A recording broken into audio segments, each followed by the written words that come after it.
Hello बच्चों, आज हम बीएससी सेकेंड ईयर की ऑर्गेनिक केमिस्ट्री की लास्ट यूनिट है जो एमीन वाला पार्ट का अध्ययन करेंगे और उसके बाद हम एनिलीन को देखेंगे।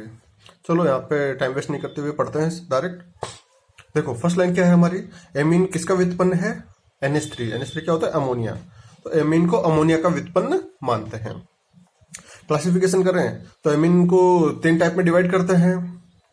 एक तो हमारे पास देखते हैं, हम जब एग्जांपल देखते हैं तो RNH2 होता है, R2NH होता है और R3N होता है। तीनों टाइप के एमीन होते हैं हमारे पास में। इनको क्या बोलते हैं? देखो RNH2 को 1 डिग्री एमीन, R2NH को 2 डिग्री एमीन और R3NH को 3 डिग्री एमीन कहते हैं। अब 1 डिग्री एमीन में कौन सा फंक्शनल ग्रुप होता है? NH2 होता है। जबकि 2 डिग्री एमीन में यहाँ पे कौन सा फंक्शनल ग्रुप हो? NH हुआ ना, तो NH होता है। और यहाँ पर सिर्फ नाइट्रोजन होता है, 3 बॉन्ड जुड़े होते हैं। तो इस NH2 को क्या बोलते हैं? एमिनो ग्रुप बोलते हैं। इस NH को इमिनो ग्रुप बोलते हैं। देखो ठीक है। और यहाँ जब नाइट्रोजन बच जाता है सिंपल, तो इसे क्या बोलते हैं? नाइट्राइलो समूह कहते हैं। ठीक है। तो ये हमारा एमीन का क्लासिफिकेशन हो गया कि एमीन को किस किस तरीके से अलग अलग पार्ट में डिवाइड कर सकते हैं। चलो आगे बढ़ते हैं। एमीन का वर्गीकरण फंक्शनल ग्रुप के आधार पर होता है, कार्बन की प्रकृति के आधार पर नहीं होता। ठीक है। तो यहाँ पर क्या हुआ? फंक्शनल ग्रुप के आधार पर एमीन का क्लासिफिकेशन हुआ, कार्बन के नेचर के आधार पर नहीं हुआ। अब एक जनरल क्वेश्चन पूछते हैं हम। देखो कौन प्राथमिक कहलाता है? जैसे यहाँ पे प्राथमिक के बारे में बात की जाए तो मेथिल क्लोराइड, मेथेनॉल और ये क्या हुआ? मेथिलेमीन। तो यहाँ पे अगर प्राथमिक की बात की जाए तो सिर्फ इसके लिए आ रहा है। ठीक है। लेकिन अगर इसी में बोले टर्सरी ब्यूटिल एमीन है, टर्सरी ब्यूटिल एमीन का मतलब समझ रहे हो? जिसमें 4 कार्बन NH2 ग्रुप से जुड़े हुए हैं। तो वो क्या है? 1 डिग्री है, 2 डिग्री है, 3 डिग्री। कौन सा एमीन है? वो 1 डिग्री एमीन होगा, क्योंकि फाइनली तो उसमें NH2 ग्रुप जुड़ा हुआ है ना टर्सरी ब्यूटिल एमीन में। ठीक है। देखिए जैसे यहाँ पर एक एग्जांपल से समझाते हैं तुम्हें।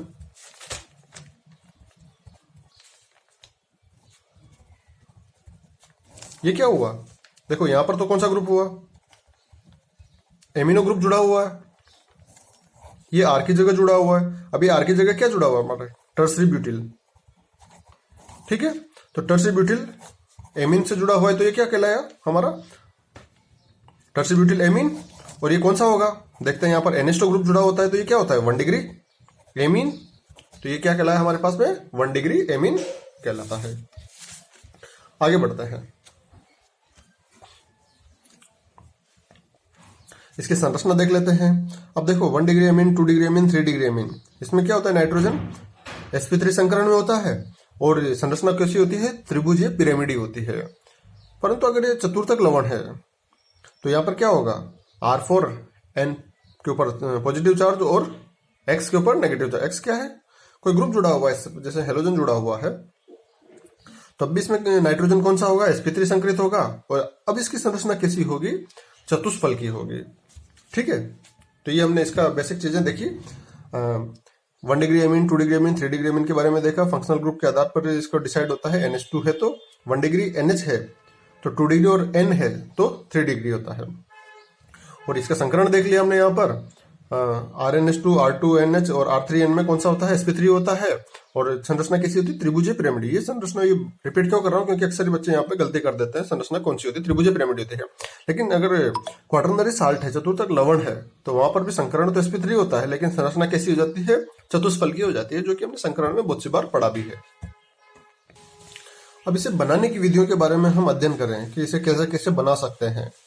तो यहाँ पर काफी इंपॉर्टेंट अभिक्रियाएं हैं, कुछ नेम रिएक्शंस भी है जिनका हम अध्ययन करेंगे। ठीक है। तो पहली अभिक्रिया हमारी देख अमोनिया से क्रिया करवाए हैं। अमोनिया अपघटन करवाते हैं एल्किल हैलाइड का। अब एल्किल हैलाइड क्या, जैसे एल्किल हैलाइड के रूप में क्या ले लिया? यहाँ पे RX ले लिया। यहाँ पे मेथिल क्लोराइड भी ले सकते हैं। सॉरी। अब इस एल्किल हैलाइड की अभिक्रिया करवा रहे हैं अमोनिया से। तो देखो यहाँ पर क्या होगा? इसका एल्किल हैलाइड का जो ये हेलोजन है अमोनिया के हाइड्रोजन से क्रिया करेगा और ये क्या निकाल देगा? हाइड्रोजन हैलाइड अलग हो जाएगा, इससे HX निकल गया। यहाँ पे क्या बन गया हमारे पास में? RNH2 1 डिग्री एमीन बन गया। अब एल्किल हैलाइड की आधिक्य में क्रिया करवाएं, जैसे एक और एल्किल हैलाइड समूह है, तो ये भी किससे? इसका हाइड्रोजन से अलग हो जाएगा। अमोनिया का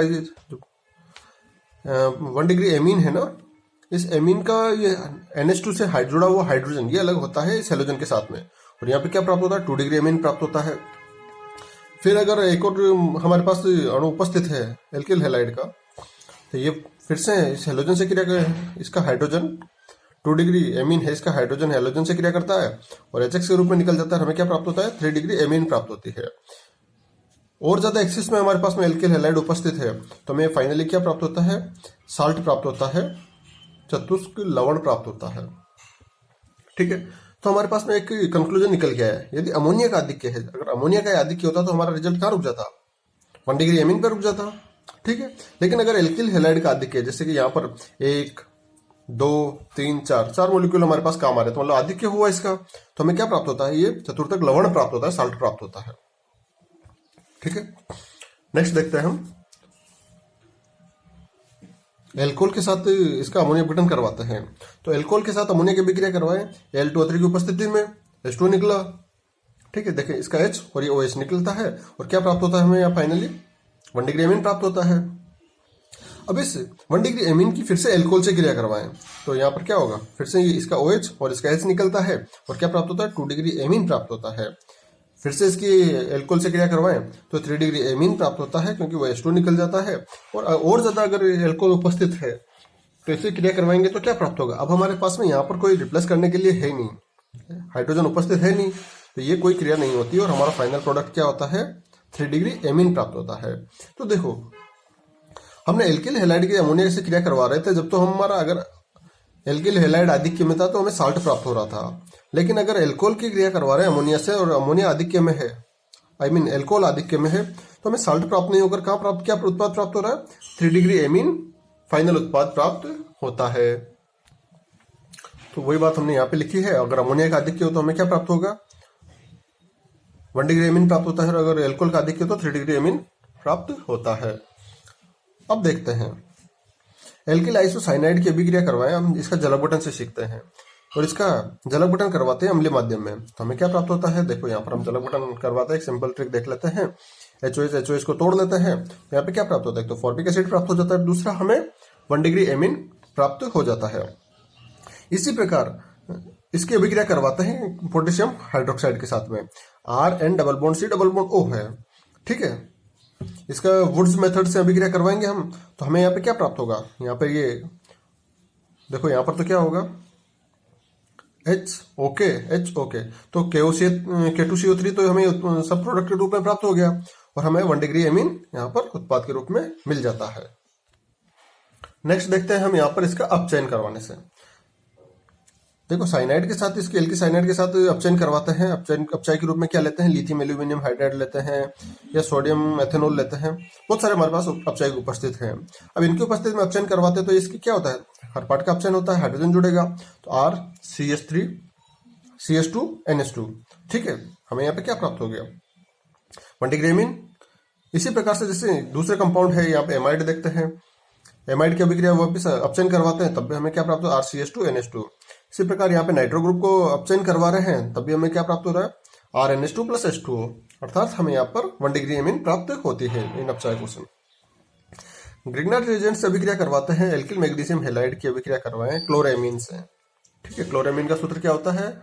NH2Cl, और इसकी अभिक्रिया करवाते हैं तो जो मैग्नीशियम हैलाइड है तो वो किसको, इससे हेलोजन को अपने साथ लेता है और यहाँ पर हमें क्या उत्पाद प्राप्त हो जाएगा? RNH2 प्लस MgHCl, तो यहाँ पे हमें 1 डिग्री एमीन प्राप्त हो जाती है। अब आती है हमारे पास में एक इंपॉर्टेंट रिएक्शन।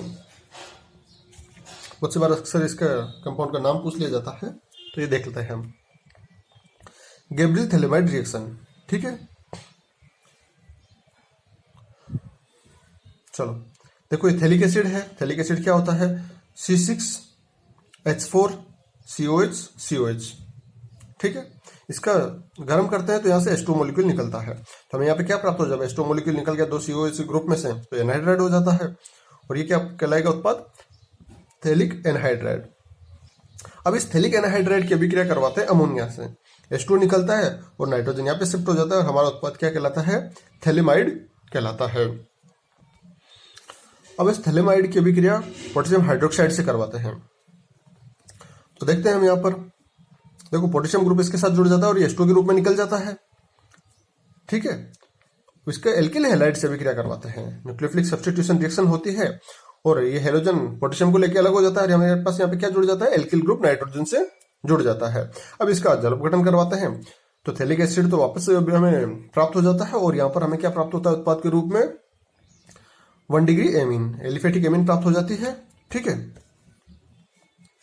ये यहाँ पर हमें क्या प्राप्त होगा, देखो यहाँ पर एल्किल हैलाइड लेंगे, यहाँ पर हम साइक्लिक या मतलब एरोमेटिक कंपाउंड नहीं लेंगे, यहाँ पर एल्किल ग्रुप लेंगे। आगे देखते हैं इसको। देखो इस विधि से एनिलीन एरोमेटिक एमीन को नहीं बना सकते। ठीक है, यहाँ पे C6H5NH2 नहीं कर सकते। क्यों नहीं कर सकते, क्योंकि इसके लिए हेलोबेंजीन लेना पड़ेगा। अब यहाँ पर अभिक्रिया में क्या होगा, C6H5Cl लेना पड़ेगा, और जिसमें NSR नॉर्मल कंडीशन में संभव नहीं होती है। क्यों नहीं होती, क्योंकि इसमें रेजोनेंस होता है, उस कारण यहाँ पर संभव नहीं होगा। तो ये तो उत्पाद में प्राप्त हो जाता है, लेकिन अगर हम एरोमेटिक यौगिक से इसकी क्रिया करवाना चाहें तो वो उत्पाद प्राप्त नहीं होता। देखिए बात यह है कि हमें यहाँ पर एक सिंपल सा यूज लेना है। थैलेमाइड है, इसकी पोटेशियम हाइड्रोक्साइड से अभिक्रिया करवाता है तो हमें यहाँ पर पोटेशियम इसके साथ जुड़ता है और H2O निकल जाता है। इसकी एल्किल हैलाइड से अभिक्रिया करवाते हैं, NSR संपन्न होता है, और यहाँ पर हमें एल्किल ग्रुप नाइट्रोजन के साथ जुड़ता है, और इसका जल अपघटन करवाते हैं तो हमें 1 डिग्री एमीन प्राप्त हो जाती है, और थैलिक एसिड अभिक्रिया में पुनः प्राप्त हो जाता है। नेक्स्ट देखते हैं हम कुछ हमारे इंपॉर्टेंट रिएक्शन से। कार्बोनिल कंपाउंड से कैसे प्राप्त होता है। देखो कार्बोनिल कंपाउंड है, यहाँ पे कोई भी जैसे CH3 कीटोन ले लूं मैं, CH3 हो गया ना कीटोन हमारे पास में, इसकी अमोनिया से भी क्रिया करवाएं तो H2O निकलता है, और हमारे पास क्या उत्पाद प्राप्त होता है, इमीन प्राप्त होता है। अब इस इमीन को हाइड्रोजनीकरण करते हैं निकल की उपस्थिति में हाई टेम्परेचर एंड प्रेशर पर, तो हमें क्या प्राप्त होता है, हाइड्रोजनीकरण होता है इसका, और 1 डिग्री एमीन हमें प्राप्त हो जाता है। देखो 1 डिग्री एमीन की यही पहचान है, यहाँ कार्बन से नहीं देखना, हमने शुरू में बोला था। हमें क्या देखना है, ग्रुप देखना है। NH2 है तो 1 डिग्री, NH है तो 2 डिग्री। यहाँ पर 2 डिग्री कार्बन है, इससे मतलब नहीं है कि हमारा एमीन 1 डिग्री होगा या 2 डिग्री होगा। हमें एमीन के 1 डिग्री और 2 डिग्री 3 डिग्री की पहचान नाइट्रोजन के आधार पर करनी होती है कि नाइट्रोजन कौन सा, NH2 है या NH है या N है। ठीक है, नेक्स्ट रिएक्शन देखते हैं हम कार्बोक्सिलिक एसिड से। स्मिथ रिएक्शन है, इंपॉर्टेंट नेम रिएक्शन है, याद रखना है। कार्बोक्सिलिक अम्ल की अभिक्रिया N3H से करवाते हैं, तो हमें H2SO4 की उपस्थिति में अभिक्रिया करवाएं तो हमें क्या प्राप्त होता है, 1 डिग्री एमीन प्राप्त होता है, प्लस CO2 प्लस नाइट्रोजन हमें प्राप्त होता है। इस पूरी स्मिथ रिएक्शन को यहाँ पे समझेंगे हम। देखो ये कार्बोक्सिलिक अम्ल, इसके हाइड्रोजन N3H से क्रिया करवाएं, N3H की क्या होता है, हाइड्रोजनिक एसिड होता है, कंसंट्रेट H2SO4 से, तो हमें यहाँ पे उत्पाद क्या प्राप्त हो रहा था, 1 डिग्री एमीन, CO2 और नाइट्रोजन निकल रहा था।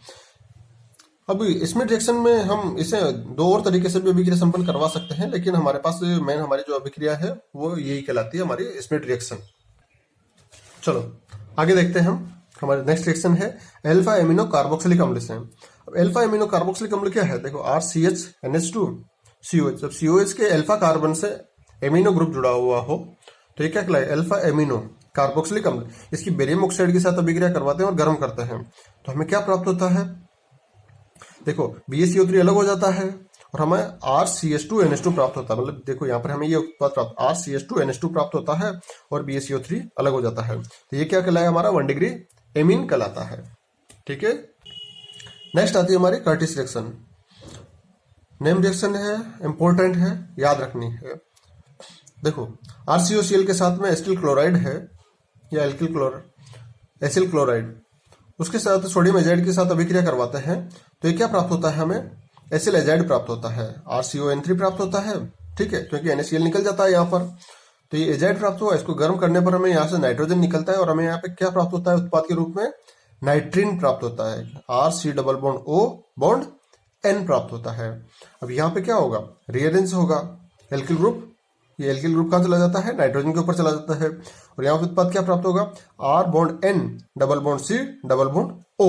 उत्पाद के रूप में प्राप्त होता है, जिसकी पोटेशियम हाइड्रोक्साइड से अभिक्रिया करवाने पर 1 डिग्री एमीन प्राप्त होता है प्लस K2CO3 उत्पाद के रूप में निकलता है। नेक्स्ट रिएक्शन है हमारी हाफमैन ब्रोम एमाइड अभिक्रिया।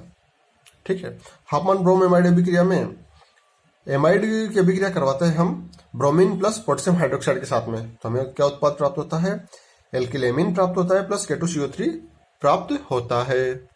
इस अभिक्रिया को विस्तार से यहां समझते हैं। देखो, हमने यहाँ पे RCONH2 की अभिक्रिया किससे करवाई थी? Br2 और KOH से। तो यहाँ पे क्या प्राप्त हो रहा था? 1 डिग्री एमीन या एल्किल एमीन प्राप्त हो रहा था।